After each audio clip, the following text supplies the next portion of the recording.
അങ്ങനെ മാഞ്ചസ്റ്റർ യുണൈറ്റഡിൻ്റെ ജൈത്രയാത്ര അവസാനിച്ചിരിക്കുകയാണ്. പക്ഷെ എന്നാലും പോസിറ്റീവ് എന്നുള്ളതെന്ന് പറഞ്ഞാൽ തോൽവിയിൽ നിന്ന് രക്ഷപ്പെട്ടു.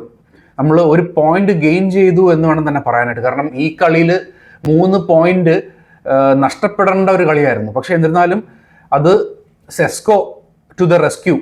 അവസാനം 96-ാമത്തെ മിനിറ്റിൽ സെസ്കോ അടിച്ച ആ ഒരു ബ്യൂട്ടിഫുൾ ഗോൾ, അത് എങ്ങനെ ഗോൾ ആയി എന്നുള്ളതാണ്. കാരണം അത് വളരെ മോശമായിട്ടുള്ളൊരു ക്രോസ് ആയിരുന്നു. അതായത് എംബുമോയുടെ cross not a good one, തലയ്ക്ക് വരേണ്ട ഒരു ക്രോസ് ആണ്. പക്ഷെ അത് എങ്ങനെയോ കാലിൻ്റെ ഭാഗത്ത് എത്തി. അതും കറക്റ്റ് നല്ലൊരു സൂപ്പർ ഒരു ഫ്ലിക്ക്, ഒരു ബ്യൂട്ടിഫുൾ ഗോൾ. അത് ഒട്ടും ഈസി അല്ലാത്തൊരു ഗോളാണ്. നമുക്ക് നോർമലി ഒന്നും അങ്ങനെ സ്കോർ ചെയ്യാൻ പറ്റത്തില്ല. പക്ഷെ സെസ്കോയുടെ ആ പ്രോപ്പർ ടൈമിങ്ങിൽ ആ ഒരു ഫ്ലിക്കിൻ്റെ പുറത്താണ് ആ ഗോള് കിട്ടിയിരിക്കുന്നത്. നമ്മൾ ഇതുവരെയ്ക്കും ഈ ലോ ബ്ലോക്ക് കളിക്കുന്ന ടീമുമായിട്ട് ഒരു രീതിയിലും ഒരു ഇമ്പ്രൂവ്മെന്റ് കാണിക്കാനായിട്ട് നമുക്ക് പറ്റിയിട്ടില്ല. നമുക്ക് ഇതിനിപ്പോൾ എത്രയോ മാനേജേഴ്സ്, ഇതിന് മുമ്പുള്ള എത്രയോ മാനേജേഴ്സ്, എനിക്കൊന്ന് ടെൻ ഹാഗിൻ ടൈം മുതലോ അല്ലെങ്കിൽ അതിന് മുമ്പോ ഒക്കെ തൊട്ട് നമ്മൾ ചെയ്യുന്ന പ്രശ്നമാണ്. നമുക്ക് ഈ ലോ ബ്ലോക്ക് കളിക്കുന്ന ടീമിനെ ബ്രേക്ക് ചെയ്യാൻ പറ്റുന്നില്ല എന്നുള്ളതാണ് ഏറ്റവും വലിയ പ്രശ്നം. അത് ഇപ്പം ആർസനലും സിറ്റി അതേ കണക്കത്തുള്ള നമുക്കെതിരെ അറ്റാക്ക് വരുന്ന ടീംസുമായിട്ട് നമ്മൾ ബ്യൂട്ടിഫുൾ ആയിട്ട് കളിക്കും. കാരണം എന്തോ നമുക്ക് വലിയ പ്രശ്നമില്ല. നമുക്ക് കൗണ്ടർ അറ്റാക്കിങ്ങിൽ സ്പീഡും ആക്യുറസിയൊക്കെ വെച്ചിട്ടാണെങ്കിൽ കളിച്ച് ജയിക്കാനായിട്ടുള്ളതുണ്ട്. പക്ഷേ സിറ്റ് ബാക്ക് ചെയ്ത് ഫുൾ ഒരു സിസ്റ്റത്തിൽ, ഒരു സ്ട്രക്ചറിൽ നിന്ന് ഡിഫെൻഡ് ചെയ്യുന്ന ടീമിനെ ഒരിക്കലും നമുക്ക് ബ്രേക്ക് ചെയ്യാനായിട്ട് സാധിക്കുന്നില്ല എന്നുള്ളതെന്ന് പറഞ്ഞാൽ ഒരു തുടർക്കഥ തന്നെയാണ്. കാരണം ഈ ഗെയിമിനും അത് കണ്ടു. നമുക്ക് ഏറ്റവും കൂടുതൽ വേണ്ടിയിരുന്ന ഈ ഒരു സാഹചര്യം നമ്മൾ ഈ കളി കണ്ട് നോക്കുമ്പോൾ എന്ന് പറഞ്ഞാൽ ഈ ഗെയിം 2 ഫ്ലാങ്സിൽ അല്ലെങ്കിൽ വിങ്ങിൽ കൊണ്ടുപോയിട്ട് ആ പിച്ച് വൈഡൻ ചെയ്യണം. കാരണം ഇതിപ്പോൾ കോമ്പാക്റ്റ് ആയിട്ട് നിർത്തിയിരിക്കുന്ന ഡിഫൻസിനെ കുറച്ചുകൂടെ ബ്രേക്ക് ചെയ്യണമെങ്കിൽ നമ്മൾ കളി കൂടുതൽ ഔട്ട്സൈഡ് കൊണ്ടുപോയിട്ട് അവിടുന്ന് ബോളുകൾ ക്രോസ് ചെയ്യാൻ പറ്റുന്നത്. അല്ലാതെ അവരെ വെട്ടിച്ചു കൊണ്ടുവന്ന് കയറി ഗോൾ അടിക്കുക എന്ന് പറഞ്ഞാൽ നടക്കുന്നൊരു കാര്യമല്ല. പക്ഷെ നമുക്ക് ചെയ്യാൻ പറ്റിയിരുന്ന ഒരു കാര്യം എന്ന് പറഞ്ഞാൽ സൈഡിൽ കൊണ്ടുപോവുക, കറക്റ്റായിട്ട് പ്രോപ്പറായിട്ട് ക്രോസുകൾ സ്ഥിരം നിരന്തരം കൊടുത്തുകൊണ്ടിരിക്കുക എന്നുള്ളതാണ്. കാരണം നമ്മൾ ഈ ഗെയിമിൻ്റെ അകത്ത് കണ്ട ഒരു ഫാക്ടർ ലാസ്റ്റ്, അത് ഏറ്റവും കൂടുതൽ സംഭവിച്ചത് ലാസ്റ്റാണ്. കസമീറോയ്ക്ക് ഒരു ഹെഡർ വരുന്നു, ഹെഡ് ചെയ്ത് ഗോൾ കിട്ടുന്നു, പക്ഷെ ഓഫ് സൈഡായി. പിന്നെ സെർക്സിക്ക് ഒരു ഹെഡർ കിട്ടുന്നു, അതായത് ക്രോസ് കിട്ടുന്നു, ഹെഡ് ചെയ്ത് ഒരു എന്താ പറയുക തലനാരയ്ക്ക് അത് പുറത്തോട്ട് പോകുന്നു. പിന്നെ സെസ്കോന് ഒരു ക്രോസ് വരുന്നു, കാല് വെച്ച് അത് തട്ടിയിടുന്നു. അപ്പോൾ നമ്മൾ കാണുന്നത് വെച്ച് പറഞ്ഞാൽ എല്ലാം ക്രോസുകളിലൂടെയാണ് നമ്മൾ കൂടുതൽ ചാൻസസ് സൃഷ്ടിച്ചത്. പക്ഷെ എന്തുകൊണ്ട് നമ്മളിത് ത്രൂ ഔട്ട് ദ ഗെയിം ഇത് ചെയ്തില്ല എന്നുള്ളതെന്ന് പറഞ്ഞാൽ അത് മനസ്സിലാകാത്ത കാര്യമാണ്. ഫസ്റ്റ് ഓഫ് ഓൾ ഈ ഗെയിം നമ്മൾ തുടങ്ങുന്നത് ഭയങ്കര സ്ലോ ആയിട്ടാണ്. ഒരു എന്താ പറയുക, നമ്മൾ ഈ ലോ ബ്ലോക്ക് നിൽക്കുമ്പോൾ നമ്മൾ കുറച്ചുകൂടെ ഫാസ്റ്റ് ചെയ്ത് അല്ലെങ്കിൽ കുറച്ചുകൂടെ പേസ് കാണിച്ച് പാസിങ് എല്ലാം ചെയ്തിട്ടാണ് നമ്മൾ ഇത് കളി കൊണ്ടുപോകേണ്ടത്. പക്ഷെ ഇവിടെ എന്ന് പറഞ്ഞാൽ പതുക്കെ ബാക്കിൽ നിന്ന് വരുമ്പോൾ സ്ലോ, മാർട്ടിനസിലേക്ക് കിട്ടുന്നു, മാർട്ടിനസ് പതുക്കെ കൊണ്ടുവന്ന് അത് മെയിനുവിന് കൊടുക്കുന്നു, മെയിനും അവിടെ കൊണ്ടുവന്നിട്ട് പതുക്കെ കൊണ്ടുവന്നു. അപ്പോൾ ഈ ടൈം കിട്ടുമ്പോൾ വെസ്റ്റ് ഹാം പ്ലേയേഴ്സ് എന്ന് പറഞ്ഞാൽ കൂടുതൽ ടൈം കിട്ടുകയാണ് ചെയ്യുന്നത്. അവർ ഈ സമയത്ത് എന്താ പറയുക, അവരുടെ ഡിഫൻസ് ഓർഗനൈസ് ചെയ്യാൻ വേണ്ടിയിട്ടുള്ള കൂടുതൽ ടൈം നമ്മൾ അനുവദിച്ചുകൊണ്ടിരിക്കുകയാണ്. പിന്നെ നമ്മൾ ഇത് ഇത്രയും സ്ലോ ആക്കി ടെമ്പോ കുറച്ച് ഗെയിം കൊണ്ടുപോയിട്ട് നമ്മൾ അവിടെ പോയിട്ട് അങ്ങോട്ടും ഇങ്ങോട്ടും തട്ടി കാരണം നമുക്ക് ഒരു ഔട്ട്ലെറ്റ് കിട്ടുന്നില്ല. അങ്ങനത്തെ ഒരു അവസ്ഥയിലാണ് നമ്മൾ ഈ ഗെയിം കളിച്ചുകൊണ്ടിരുന്നത്. സോ ഭയങ്കരമായിട്ട് സ്ലോ ആക്കി എന്നുള്ളതാണ്. ഈ ഒരു നമ്മൾ ചെയ്യേണ്ടതെന്ന് പറഞ്ഞാൽ ഫാസ്റ്റ് പെട്ടെന്ന് പാസ് ചെയ്ത് കൊടുക്കുക. അപ്പം അറ്റ്ലീസ്റ്റ് അവർ പ്രസ്സിന് വേണ്ടിയിട്ട് ശ്രമിക്കുമ്പോൾ ഒരു 1 ടച്ച് അല്ലെങ്കിൽ അതിൻ്റെ അകത്ത് നിന്ന് ഇപ്പുറത്തൊരു പ്ലെയറിന് 1 ടച്ച് കൊടുത്ത് നമുക്ക് ഇടയ്ക്ക് പെനിട്രേറ്റ് ചെയ്യാനായിട്ടുള്ള സാധ്യത കിട്ടും. ഇതെന്ന് പറഞ്ഞാൽ ബോൾ വെച്ചുകൊണ്ടിരിക്കുക, തട്ടി അവിടെ കൊടുത്ത് ഇവിടെ കൊടുത്ത് ഡിഫൻസ് അവർ എന്താ പറയുക പഴുതടച്ച് അവിടെ കീപ്പ് ചെയ്തു. അതാണ് ഈ കളിയിൽ നമ്മൾ കണ്ട ഒരു പ്രശ്നം. ഫസ്റ്റ് ഹാഫിൽ നോക്കിക്കഴിഞ്ഞാൽ നമുക്ക് ആകെ ഒരു ചാൻസേ ഉണ്ടായിരുന്നുള്ളൂ. ആ ഒരു എന്താ പറയുക സെറ്റ് പീസ് റൂട്ടീനിൽ നിന്ന് ലൂക്ക് ഷോ അടിക്കുന്ന ആ ഒരു ഗോള് AVB അത് വാൻ ബിസാക്ക അത് സേവ് ചെയ്തു, ഗോൾ ലൈൻ സേവ് ചെയ്യുന്നു. അതല്ലാതെ ഒരു പ്രോപ്പറായിട്ടുള്ള ഒരു അറ്റാക്കിംഗ് ഒന്നും ഫസ്റ്റ് ഹാഫിൽ തീരെ ഉണ്ടായിട്ടില്ല. ഈ ഗെയിമിൽ കൂടുതലും പ്രശ്നം എന്ന് പറഞ്ഞാൽ ഒത്തിരി അധികം സൈഡ് പാസിംഗ് ആണ്. ബാക്ക് സൈഡ് അവർ കുറച്ചൊന്ന് പ്രസ് ചെയ്യുമ്പോൾ അപ്പോഴേ ബാക്കിലോട്ട് പോകും, ഗോളി കൊടുക്കും, പിന്നെ ഗോളി അവിടെ നിന്ന് വീണ്ടും തട്ടി ഫ്രണ്ടിൽ കൊടുക്കും. പിന്നെ ലിസാൻഡ്രോ മാർട്ടിനസ് ബോൾ വെച്ചിട്ട് നോക്കി പതുക്കെ അങ്ങനത്തെ ഉള്ളൊരു ഗെയിമാണ്. അപ്പോൾ ടു മച്ച് ഓഫ് സൈഡ് പാസിങ്ങും പിന്നെ ബാക്ക് പാസിങ് കൊണ്ട് നിറഞ്ഞ ഒരു ഗെയിം ആയിരുന്നു. അപ്പം ഒരു രീതിയിലും എന്താ പറയുക ഒരു ഹൈ ടെമ്പോ അല്ല, അല്ലെങ്കിൽ നമുക്ക് കാണാൻ കണ്ണിന് ഒരു ഐ ടെസ്റ്റ് ഈ കളിയിൽ ഐ ടെസ്റ്റ് നമ്മൾ തോറ്റിരിക്കുകയാണ്. കാരണം ഒരു ഇത്രയും കളി നല്ല രീതിയിൽ കളിച്ചുകൊണ്ട് വന്ന ഒരു ടീം ഈ കളി വന്നിട്ട് ഭയങ്കര ഒരു സ്ലോ ആക്കി, അവർക്ക് എന്ത് ചെയ്യണമെന്ന് പോലും അറിയാത്ത രീതിയിലാണ് കളി മുമ്പോട്ട് പോയത്. ഒരു ഐഡിയ ഇല്ല, ബോൾ കിട്ടുന്നു, അങ്ങോട്ടും ഇങ്ങോട്ടും തട്ടുന്നു, സൈഡ് കൊടുക്കുന്നു, ബാക്ക് കൊടുക്കുന്നു, അല്ലാതെ ഒരു ഐഡിയ ഇല്ലാത്തൊരു രീതിയിലാണ്. പിന്നെ നമ്മുടെ രണ്ട് ഫ്ലാങ്ക്, അതായത് രണ്ട് വിങ് ഭയങ്കരമായിട്ട് പുവർ. എംബൂമോ ആണെങ്കിലും പിന്നെ എന്താ പറയുക, അമാദ് ആണെങ്കിലും had A very poor game. എനിക്ക് തോന്നുന്നു ഇപ്പം എംബൂമോനൊക്കെ ഇപ്പം ഫോർ എക്സാമ്പിൾ ഒരു ആർസണൽ പോലത്തുള്ള ടീം, അപ്പോൾ കൂടുതൽ സ്പേസ് ഔട്ട്സൈഡ് ഫ്ലാങ്സിൽ കിട്ടുന്ന ഗെയിംസിലാണ് എംബൂമയൊക്കെ കുറച്ചുകൂടെ ഫ്ലറിഷ് ചെയ്യുന്നത് എനിക്ക് തോന്നുന്നു. അല്ലാതെ സൈഡ് ഫ്ലാങ്ക് കിട്ടിക്കഴിഞ്ഞിരുന്നാൽ അത് യൂട്ടിലൈസ് ചെയ്യാനായിട്ട് ഇപ്പം ഒരു ഡിഫൻഡറിനെ 1-on-1 ബീറ്റ് ചെയ്യാനോ അല്ലെങ്കിൽ അങ്ങനെയൊന്നും സാധിക്കുന്നതായിട്ട് എനിക്ക് തോന്നിയിട്ടില്ല. ഇപ്പം അമാദ് ആണെങ്കിലും അതെ, ഇപ്പം മറ്റേ അവരുടെ ആ ഒരു ഡിഫൻഡറിനെ ബീറ്റ് ചെയ്യാനായിട്ട് പലപ്പോഴും ശ്രമിച്ചിട്ടും പറ്റാത്തൊരവസ്ഥയിലാണ് നിൽക്കുന്നത്. അപ്പം ഇവർ ഫ്ലാങ്കുകൾ പ്രോപ്പറായിട്ട് അത് യൂസ് ചെയ്ത് ഡിഫൻഡറിനെ ബീറ്റ് ചെയ്യാനായിട്ട് പറ്റാത്ത ഒരു അവസ്ഥ തന്നെയാണ് നമ്മൾ ഇവിടെ കണ്ടത്. പിന്നെ നമുക്ക് ഈ ഒരു കളി വിജയിച്ചിരുന്നെങ്കിൽ 5 points ക്ലിയർ 5th പൊസിഷനുമായിട്ട്. ഇപ്പം അതായത് ചെൽസി കളി ഡ്രോ പിടിച്ചിരിക്കുകയാണ്. അപ്പോൾ അതോടുകൂടി നമുക്കും ആക്ച്വലി ഒരു 5 points ക്ലിയർ ആകാനായിട്ടുള്ള ഒരു സാധ്യതയാണ് നമുക്ക് ഇവിടെ നഷ്ടപ്പെട്ടത്. 5 points അഗെയിൻസ്റ്റ് ലിവർപൂളിലൂടെ ഒരു 5 point ഡിഫറൻസ് കീപ്പ് ചെയ്യാണ്. ഇപ്പോൾ ചെൽസി നമ്മുടെ തൊട്ട് ബാക്കിലുണ്ട്, 44 points തൊട്ട് ബാക്കിലുണ്ട്. അപ്പോൾ ഈ ഒരു കളി ജയിച്ച് 2 point കിട്ടിയിരുന്നെങ്കിൽ നമുക്ക്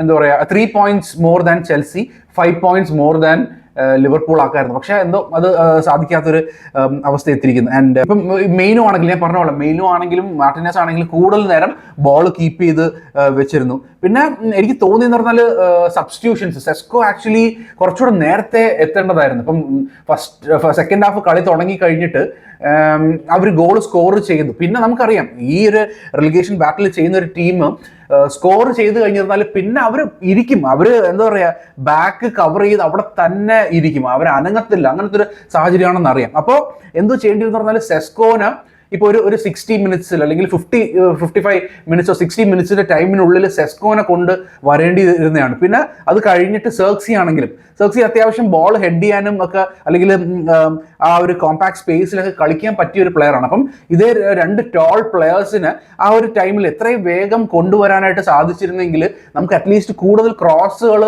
ശ്രമിക്കാമായിരുന്നു. Why did not we try for the crosses? അതായിരിക്കും മനസ്സിലാത്തത്. ഈ ക്രോസുകൾ അത് ചെയ്യാതിന് പകരം എന്താ പറയുക, ഈ തട്ടിക്കളിച്ചുകൊണ്ടിരുന്നു. ആൻഡ് സബ്സ്റ്റിറ്റ്യൂഷൻസ് ഭയങ്കരമായിട്ട് റോങ് ആയി എന്നാണ് എനിക്ക് തോന്നുന്നത്. കാരണം ക്യാരിക്കിൻ്റെ അണ്ടറിൽ ഏറ്റവും കൂടുതൽ പറയപ്പെട്ടിരുന്നൊരു കാര്യം എന്ന് പറഞ്ഞാൽ പ്രോപ്പർ സബ്സ്റ്റിറ്റ്യൂഷൻസ്, കറക്റ്റ് ടൈമിലുള്ള സബ്സ്റ്റിറ്റ്യൂഷൻസ് എന്നൊക്കെയാണ്. പക്ഷേ ഈ ഒരു ഗെയിമിൽ we had to bring him little more early.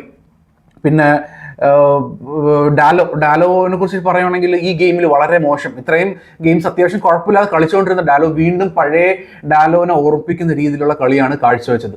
And അവരുടെ ഇപ്പം സമവിലൊക്കെ ആണെങ്കിലും ഡാലോനെ ഇട്ട് ടോയ് ചെയ്തുകൊണ്ടിരിക്കുമായിരുന്നു. ഇപ്പം എന്ന് വെച്ചാൽ ബോളിട്ട് കളിപ്പിച്ച് ഔട്ടിൽ പോയിട്ട് കട്ട് ചെയ്ത് അകത്ത് കയറി അതെല്ലാം ചെയ്യുന്നുണ്ടായിരുന്നു. സോ ഡാലോ ഭയങ്കരമായിട്ട് സ്ലോ ആണ്. പിന്നെ അതിനുശേഷം എന്താ പറയുക, ക്രോസുകൾക്കൊക്കെ ആണെങ്കിലും അടിച്ച് വല്ലയിടത്തുമൊക്കെ കളയുന്നത്. ഒരു പ്രോപ്പർ ക്രോസ്, അതായത് ഈ റൈറ്റ് ബാക്സ് ഒക്കെ ഫ്രണ്ടിൽ പോയി കഴിഞ്ഞാൽ പ്രോപ്പർ ക്രോസ് വരണം, അതൊന്നും ഡാലോയുടെ ഭാഗത്തുനിന്ന് സാധിക്കുന്നുണ്ടായിരുന്നില്ല. So I think like next ഗെയിമിൽ മെസറാവി വരണം. കാരണം ഇത്രയും കളികളിൽ നമ്മൾ എന്തോ കണ്ടത്, ക്യാരിക്ക് സെയിം ടീമിനെ തന്നെ ഇറക്കി. കാരണം ഇതിൻ്റെ ഇടയ്ക്ക് ഒരു മാറ്റം വരുത്തി കഴിഞ്ഞാൽ അഥവാ എന്തെങ്കിലും പ്രശ്നം പറ്റിയാലോ എന്നുള്ളൊരു ചിന്തയിലായിരിക്കാം ക്യാരിക്ക് ആ സെയിം ടീമിനെ കീപ്പ് ചെയ്ത് മുമ്പോട്ട് കൊണ്ടുപോയത്. അപ്പം ഇപ്പോൾ അതിനൊരു സ്റ്റോപ്പ് വന്നു. കാരണം ആ ടീം വെച്ച് കളിച്ചിട്ട് ഇപ്പം ലോ ബ്ലോക്ക് കളിക്കുന്ന ടീമിനെതിരെ അത് പറ്റുന്നില്ല. ഓക്കെ, അപ്പോൾ നമുക്ക് മനസ്സിലായി. സോ ഐ തിങ്ക് അത് ഒരു ചേഞ്ചിനുള്ള ഒരു ആഹ്വാനമാണ്.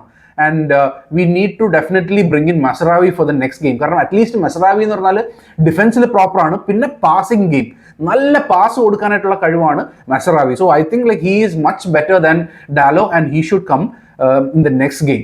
ലാമൻസ് ആക്ച്വലി നല്ല പ്രകടനമാണ് കാഴ്ചവെച്ചത്. സോ ഒരു 2-3 പ്രാവശ്യം വെസ്റ്റ് ഹാമിന്റെ ലോങ് ബോൾസ് ഇയാൾ സ്വീപ്പർ കീപ്പർ എന്നുള്ള രീതിയിൽ ഇറങ്ങി വന്ന് അത് ക്ലിയർ ചെയ്ത് എന്താ പറയുക അവരുടെ അറ്റാക്ക് ഒഴിവാക്കി എന്നുള്ള ലെവലിൽ ചെയ്തു. So I think like Lammens had a good game. Lammens ഇല്ലാതിരുന്നെങ്കിൽ എനിക്ക് തോന്നുന്നു അവർക്ക് കൂടുതൽ ചാൻസസ് കിട്ടുമായിരുന്നു എന്നാണ് എനിക്ക് തോന്നുന്നത്. പിന്നെ സെക്കൻഡ് ഹാഫിൽ ലെന്നി യോറോ വന്നു മഗ്വയറിന് പകരം. മഗ്വയർ അത്യാവശ്യം നല്ലോണം കളിച്ചുകൊണ്ടിരുന്നതാണ്. മഗ്വയറിന് പകരം ലെനി യോറോ വന്ന് ആ 2 ബ്ലോക്ക്, ആ രണ്ടും പ്രോപ്പറായിട്ടുള്ള ബ്ലോക്കാണ്, അതല്ലെങ്കിൽ ഗോൾ സാധ്യതയ്ക്ക് കിട്ടുന്ന ഒരു ബോളായിരുന്നു. പക്ഷെ 2 പ്രോപ്പർ ബ്ലോക്ക് ഇട്ടു.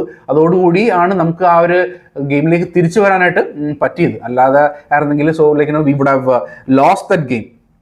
പിന്നെ ഈ ഗെയിമിൽ ഞാൻ പറഞ്ഞതുപോലെ അധികം ഷോട്ട് ഓൺ ഗോളൊന്നും ഇല്ല. അറ്റ്ലീസ്റ്റ് ഈ ലോ ബ്ലോക്കിൽ നിൽക്കുന്ന ടീമിനെതിരെ നമുക്ക് ബോക്സിന്റെ പുറത്തൊക്കെ കിട്ടുമ്പോൾ 2-3 ലോങ് റേഞ്ചേഴ്സ് ഒക്കെ എന്തുകൊണ്ട് ട്രൈ ചെയ്യുന്നില്ല എന്നുള്ളതാണ്. ലൈക്ക് നമുക്ക് പെനിട്രേറ്റ് പാസസും അത് മാത്രമല്ല നമുക്ക് സാധ്യത, നമുക്ക് അറ്റ്ലീസ്റ്റ് 2-3 ഷോട്ട് എടുക്കാമായിരുന്നല്ലോ.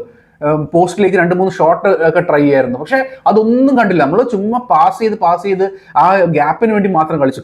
മറ്റേ ക്രോസസ് വന്നില്ല, ഔട്ട്സൈഡ് ബോക്സിൽ നിന്ന് ഷോട്ട്സ് വന്നില്ല. അപ്പൊ ഇങ്ങനത്തെ കുറെ നെഗറ്റീവ്സ് ഈ ഗെയിമിൽ നമ്മൾ കണ്ടു.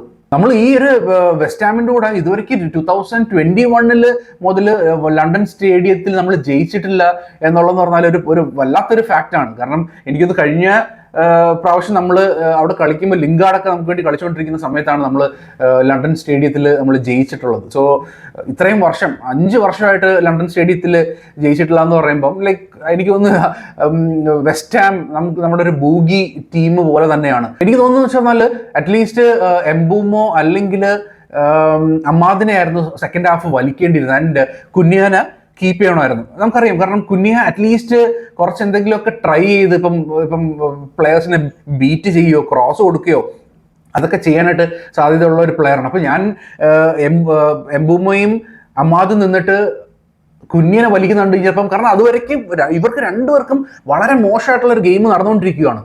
അപ്പോൾ കുഞ്ഞയും ഭയങ്കര മെച്ചമാണോ എന്നൊന്നും ഞാൻ പറയുന്നില്ല. പക്ഷെ എന്നിരുന്നാലും ഇങ്ങനൊരു സാഹചര്യത്തിൽ കുഞ്ഞിയ കീപ്പ് ചെയ്യണം. കാരണം അതല്ലാതെ എംബൂമയ്ക്കൊന്നും ആ ഷോർട്ട് സ്പേസിൽ അത്രയും ടൈറ്റായിട്ട് നിൽക്കുന്ന സമയത്തൊന്നും കളിക്കാനായിട്ട് പറ്റുന്നില്ല. എനിക്കൊന്ന് എംബൂമാണ് അവിടെ നിന്ന് പോകേണ്ടിയിരുന്നത്. അറ്റ്ലീസ്റ്റ് അമ്മാദ് കീപ്പ് ചെയ്യായിരുന്നു. ആൻഡ് ഇവർ 2 പേരും അമ്മാദൊക്കെ ആണെങ്കിലും ഭയങ്കരമായിട്ട് സെൽഫിഷ് ആയിട്ടുള്ള രീതിയിലുള്ള കളിയാണ് കാഴ്ചവെച്ചത്. പലപ്പോഴും പാസ് കൊടുക്കാനായിട്ടുള്ളൊരു സാധ്യത, ഒരു പ്രാവശ്യം ഡാലോ ഓടി ഫ്രണ്ടിലോട്ട് പോകും നമ്മൾ സെക്കൻഡ് ഹാഫിൽ. അത് പ്രോപ്പർ റൺ ചെയ്യുമ്പോൾ അവിടെ ബോൾ അത്രയും ഓപ്പൺ സ്പേസിലേക്ക് പാസ് കൊടുത്തിരുന്നെങ്കിൽ നമുക്കൊരു ചാൻസ് അവിടെ ക്രിയേറ്റഡ് ആവുമായിരുന്നു ചെയ്യുന്നത്. വി നെവർ നോ, അത് ചിലപ്പോൾ ഒരു ഗോൾ ആകാനായിട്ടുള്ളതുണ്ട്. പക്ഷെ അത്രയും ക്ലിയർ കട്ട് വരുമ്പോൾ വീണ്ടും വലിച്ചിട്ട് സൈഡിലോട്ട് ഉള്ള പാസ്സാണ്. സോ ഐ ഡോണ്ട് നോ, പല രീതിയിലുള്ള സെൽഫിഷ് ഗെയിമുകളൊക്കെ ഇതിൻ്റെ അകത്ത് ഇടയ്ക്ക് നടക്കുന്നതായിട്ട് നമ്മൾ കണ്ടു. പിന്നെ നമ്മുടെ ഈ അറ്റാക്കുകൾ കൂടുതൽ നടന്നുകൊണ്ടിരുന്നതെന്ന് വെച്ച് പറഞ്ഞാൽ ലെഫ്റ്റ് ഫ്ലാങ്കിലാണ്. അതുകൊണ്ട് നമ്മൾ റൈറ്റ് സൈഡ് ഉപയോഗിച്ചില്ല എന്നുള്ളതാണ്. കാരണം ആ സൈഡിൽ അവിടെ പൂട്ടാനായിട്ട് വാൻ ബിസാക്ക ഉള്ളപ്പോൾ നമുക്ക് ഒരു രീതിയിലുള്ള പരിപാടിയും നടക്കത്തില്ല. അപ്പോൾ അവിടെ തന്നെ കിടന്ന് കളിച്ച് കുറേ സമയം കളഞ്ഞു.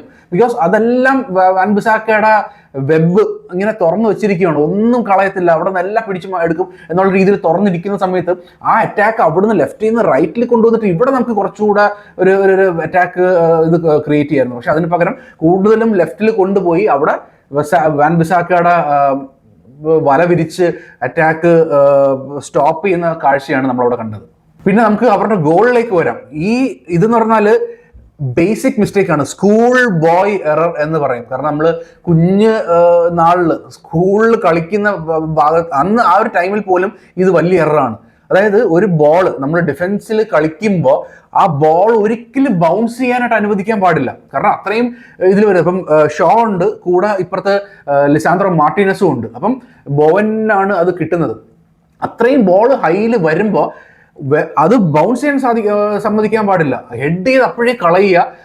അഥവാ ഹെഡ് ചെയ്തത് മിസ്റ്റേക്ക് വന്നു കഴിഞ്ഞാൽ അറ്റ്ലീസ്റ്റ് മാർട്ടിനസ് ഉണ്ട് അത് ക്ലിയർ ചെയ്യാനായിട്ട്. ഇതെന്ന് പറഞ്ഞാൽ ആ ബോള് ബൗൺസ് ചെയ്യാൻ അനുവദിച്ചു, അവിടെ നിന്നിട്ട് വീണ്ടും ബോവൻ അത് എന്താ പറയുക സ്ട്രെങ്ത് ഉപയോഗിച്ച് ഷോയിനെ ഇതാക്കിയിട്ട് ബോൾ ഫ്ലാങ്കിൽ കൊണ്ടുപോയിട്ട് അവിടുന്ന് കൊണ്ടുവരുന്നു. ആ ഫ്ലാങ്കിൽ കൊണ്ടുപോകുമ്പോൾ ഉള്ള മെയിൻ മിസ്റ്റേക്ക് എന്ന് പറഞ്ഞു കഴിഞ്ഞാൽ അവിടെ പോവാണ്. അപ്പൊ ആ കൂട്ടത്തിൽ മാർട്ടിനസ് ഉണ്ട്. മാർട്ടിനസ് ചെയ്യേണ്ടിരുന്ന പറഞ്ഞാൽ മാർട്ടിനസ് സ്ട്രെയിറ്റ് ആ ബോവന്റെ കൂടെ പോയിട്ട് ആ ബോള് അവിടുന്ന് അകത്തേക്ക് പാസ് ചെയ്യുന്നത് തടയാൻ വേണ്ടിയിട്ട് കൂടെ പോയി പ്രസ് ചെയ്യേണ്ടിരുന്നതിന് പകരം മാർട്ടിനസ് അവിടെ പോയിട്ട് വീണ്ടും ഡിഫൻസിലേക്ക് തിരിച്ചു വരുവാണ് ചെയ്തത്. അപ്പൊ അപ്പോഴത്തേന് അവിടുന്ന് കുറെ ടൈം കിട്ടി ബോവൻ അത് ബോളുമായിട്ട് കൊണ്ടുവരാനായിട്ട്, അകത്തേക്ക് പാസ് ചെയ്യാനായിട്ടുള്ള ടൈം കിട്ടി. സോ മാർട്ടിനസ് അവിടെ ബുദ്ധി ഉപയോഗിച്ച് അറ്റ്ലീസ്റ്റ് പോയി പ്രസ് ചെയ്യണം. ബിക്കോസ് ഹി നോസ് അപ്പൊ അത്രയും ടൈം ചെയ്യുമ്പോൾ നമ്മുടെ ഡിഫൻസ് ബാക്കിയുള്ള ആൾക്കാർ ബാക്കിലേക്ക് ഓടിയെത്തും, അത് ഓർഗനൈസ് ചെയ്യാനായിട്ടുള്ള സമയമുണ്ട് എന്ന് മനസ്സിലാക്കുന്നതിന് പകരം ലൈക്ക് ബാക്കിലേക്ക് വന്നു. അവിടുത്തെ പ്ലെയർ അത്രയും ടൈം എടുത്ത് കൊണ്ടുവന്നിട്ട് അകത്തേക്ക് പാസ് വന്നു. സോ ലൈക്ക് ആ രണ്ട് മിസ്റ്റേക്സ് ആണ് ഒരു മൂവ്മെന്റ് അല്ലെങ്കിൽ ഒരു ഗോളിൽ അവസാനിച്ചത്. അതായത് ബോൾ ബൗൺസ് ചെയ്യാൻ സമ്മതിച്ചു, പിന്നെ മാർട്ടിനസ് പോയിട്ട് പ്രസ് ചെയ്തതിന് പകരം ബാക്കിലേക്ക് വന്ന് അവർക്ക് ബോള് അകത്തേക്ക് പാസ് ചെയ്യാനായിട്ടുള്ള അവസരവും ഒരുക്കി എന്നുള്ളതാണ്. പിന്നെ ഈ ഗെയിമിന്റെ മൊത്തത്തിൽ എനിക്ക് തോന്നിയിരുന്നാൽ അറ്റ്ലീസ്റ്റ് നമുക്ക് പോസിറ്റീവ്സ് എടുക്കാം. കുറേ കാര്യങ്ങളുണ്ട്. എനിക്ക് തോന്നുന്നു ഇങ്ങനത്തെ ഒരു ഗെയിം വരുമ്പോഴാണ് കൂടുതൽ കാര്യങ്ങൾ അനലൈസ് ചെയ്യാനായിട്ടുള്ളത് പറ്റുന്നത്. ആൻഡ് നെക്സ്റ്റ് ഗെയിം എവർട്ടനായിട്ടുള്ള ഗെയിമാണ്. ഇനിയും 12-13 ദിവസങ്ങൾക്ക് ശേഷമേ ഉള്ളൂ നമുക്കിവിടെ അടുത്ത ഗെയിം.